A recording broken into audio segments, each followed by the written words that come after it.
8 months engaged, 4 years together. I got used to finishing his sentences with the same phrase, though at first I didn't realize I was the one always saying it, not him. When will we plan the wedding? When things slow down. When can we talk about looking for a bigger place, maybe moving in together officially? When things slow down. When will you meet my extended family? Come to my cousin's wedding. Join us for Thanksgiving. When things slow down at work, he'd say, or sometimes he wouldn't even say it.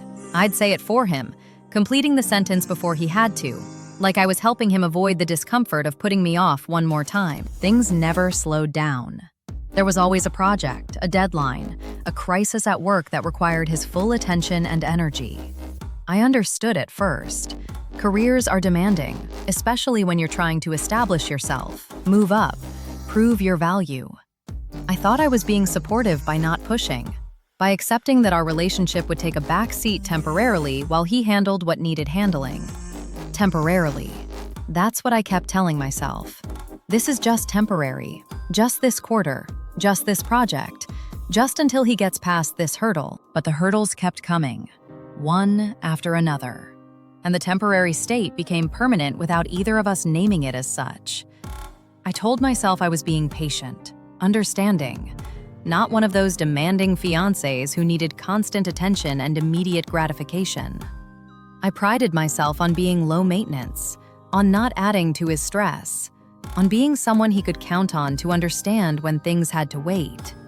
I thought that's what partnership looked like, supporting someone through their challenges, being flexible, adjusting my expectations to accommodate reality. When friends would ask about wedding plans, I'd have a ready answer about how we were waiting for the right time, how we didn't want to rush into planning when he was so busy, how we'd start seriously looking at venues and dates once his work situation stabilized. I believed what I was saying. I genuinely thought we were just in a holding pattern that would eventually shift, that the waiting was a necessary phase we had to get through before we could move forward with our actual lives together. My entire life became a permanent waiting room. I was always waiting for him to be less busy, waiting for him to have energy left over for us, waiting for the right moment to bring up anything that actually mattered. Every conversation I wanted to have, every plan I wanted to make, every concern I needed to address, all of it went into a mental cue labeled, "When things slow down." And I kept adding to that queue while nothing ever got addressed, because things never slowed down enough. I'd see the typing bubble appear on my phone and feel my heart actually jump, pathetic as it sounds. Like seeing those 3 dots meant he was thinking about me, engaging with me, about to say something that would connect us. Then the bubble would disappear without a message coming through, and I'd stare at my phone wondering what he'd started to type and why he'd decided not to send it. Hours would pass between texts, 6, 7, sometimes 10 hours from when I'd send something to when I'd get a response. He'd see my messages. I could see the read receipt confirming he'd opened them, but responses came only when he felt like it, when it was convenient, when he had a spare moment between everything else he prioritized over replying to me. Meanwhile, I'd respond to his texts within minutes, sometimes within seconds, because I didn't want him to feel ignored or unimportant, or like I was too busy for him. I gave him the attention I wanted from him, hoping maybe he'd notice and reciprocate. He never did. I stopped making plans more than a day in advance because his schedule was unpredictable. I couldn't commit to dinner with friends next week, or a concert next month, or a weekend trip in 2 months, because I didn't know if he'd be available. And I'd gotten used to organizing my life around his potential availability. When people would ask me to do something, my automatic response became, "Let me check," followed by days of waiting to see if he'd confirm he could join me, which he usually couldn't. My friends stopped inviting me to things. Not because they stopped caring, but because I was always on standby for him, always keeping my schedule flexible just in case he had time, always choosing the possibility of seeing him over the certainty of seeing them. Sarah stopped asking if I wanted to join their Thursday dinners. My college roommates stopped sending me event invites. They'd just say, "We're doing this if you're free," in that tone that meant they assumed I wouldn't be, that I'd be waiting at home for a text from him that might or might not come. I'd wait up for him to come home so we could have dinner together. one of the few moments we might actually connect in person during the week. I'd cook something nice, set the table, keep everything warm. 7 o'clock would pass, 8 o'clock. At 9 p.m., my phone would buzz with a text. 8 already, be home late. 4 words that meant I'd spent 2 hours cooking and waiting for nothing. I'd watch the food get cold, finally put it away, eat something quick and unsatisfying alone, and go to bed before he got home. This happened once, twice, 5 times, 10 times. I lost count of how many dinners I'd made that he never showed up for. How many evenings I'd spent waiting for someone who was somewhere else doing something he considered more important. And each time I'd tell myself, it was okay. It was just this once. Work was demanding right now. He'd make it up to me later. Later never came.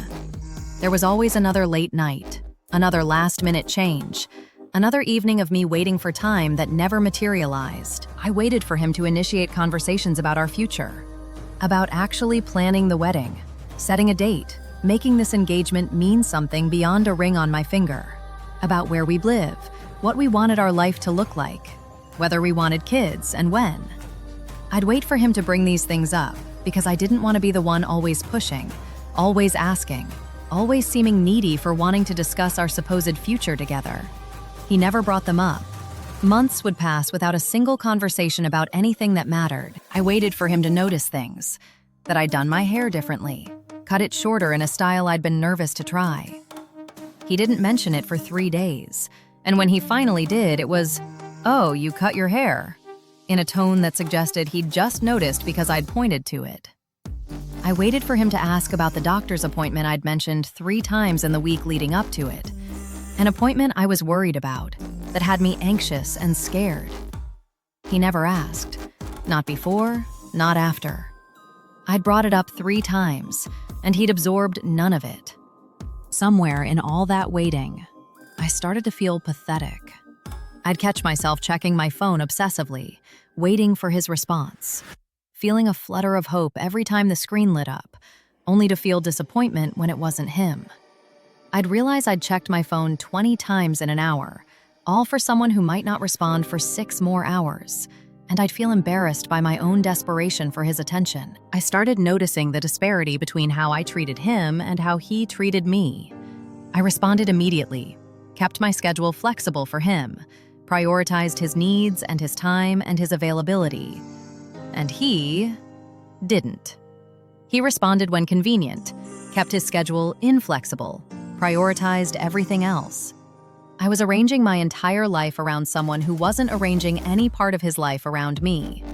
But acknowledging that felt dangerous, like it might lead to conclusions I wasn't ready to face. I'd defend him when friends would gently suggest he should make more effort. "He's just really busy right now," I'd say. "Work is intense, he's under a lot of pressure." But even as I said it, I'd think about how he seemed to have time for other things, for drinks with coworkers, for his weekly basketball games, for scrolling through social media for hours. He had time, he just wasn't choosing to spend it with me.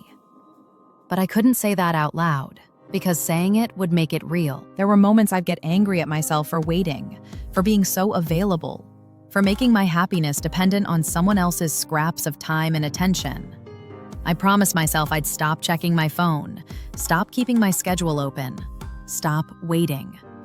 And then he'd send a sweet text or suggest we do something together, and I'd feel that rush of relief and hope, and all my promises to myself would dissolve. I'd go right back to waiting, convinced that this time would be different. One Saturday evening, I caught myself checking my phone every 2 minutes. Literally, every 2 minutes, waiting for his response about weekend plans I'd asked about that morning. It was 6 p.m., 9 hours since I'd sent the message. 9 hours of waiting for an answer to a simple question about whether we were doing something together tomorrow. And something about that moment, sitting there alone, staring at my phone for the 100th time that day, made everything crystallize with sudden, brutal clarity. When did my whole life become about waiting for scraps of his attention? When did I become someone whose entire sense of well-being depended on him finally having time for me? I was engaged to someone who made me wait for everything. For responses, for time together, for plans, for conversations, for basic acknowledgement of my existence. And I'd normalized it so completely that I didn't even recognize it as abnormal anymore. Waiting had become my default state of being. I'd been waiting for 4 years for things to slow down. 4 years of putting my needs on hold, my wants in a queue, my entire life on standby. 4 years of telling myself that soon we'd have time for us, for our relationship, for our future. But the truth I'd been avoiding was that someone who wanted to make time would make time. The problem wasn't that he was too busy. The problem was that I wasn't a priority worth making time for. I'd made myself so available, so flexible, so understanding that I'd become completely optional. I was the plan that could wait, the person who'd always be there, the sure thing that required no effort or attention to maintain. And I'd trained him to treat me this way by accepting it, by not demanding more, by convincing myself that waiting was what love looked like, when really it was just what being someone's last priority looked like. I couldn't do this anymore. Couldn't spend my life in a waiting room, checking my phone every 2 minutes, keeping my schedule empty just in case he decided I was worth his time. I deserved someone who didn't make me wait for basic decency, who didn't treat my time and attention as optional, who chose me as often as I chose them. And that person wasn't him. Maybe it never had been. If you've spent years keeping your life on hold, waiting for someone to finally have time for you, checking your phone hoping for scraps of their attention, you're not wrong for recognizing that waiting isn't the same as being chosen. Many in the comments have shared their own moments of realizing they'd normalized living in a permanent waiting room. Sometimes that shared recognition helps you finally leave it. If this feels familiar, this space continues for those ready to stop waiting.